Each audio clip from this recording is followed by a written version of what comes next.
նոր սահմանադրություն չի կարող ընդունվել առանց համաժողովրդական, այսինքն սահմանադրություն ընդունելու միայն մի տարբերակ կա, դա համաժողովրդական հանրաքվեն, ուրիշ տարբերակ չկա։ Այսօրվա գործող սահմանադրությամբ, որ խորհրդարանը որոշակի հոդվածներում կարող է փոփոխություններ անել։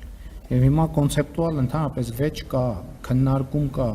այդ թվում մեր թիմի ներսում, թե ընդհանրապես խորհրդարանին պետք է արդյոք վերապահել սահմանադրության որևէ հոդվածում փոփոխություն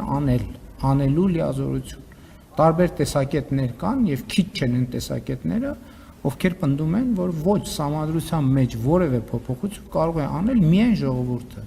բացառապես ժողովուրդը, որովհետեւ ժողովուրդն է Հայաստանի Հանրապետությունում իշխանության տերը, կրողը եւ աղբյուրը եւ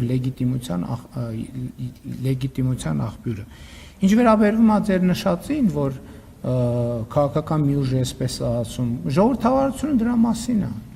Եվ հանրությունն է, ժողովուրդն էլ պետք է լսի այդ ուժերին, տեսնի ում փաստարկներն են իր համար ավելի համոզիչ եւ գնա ըստ այդմ քվեարկություն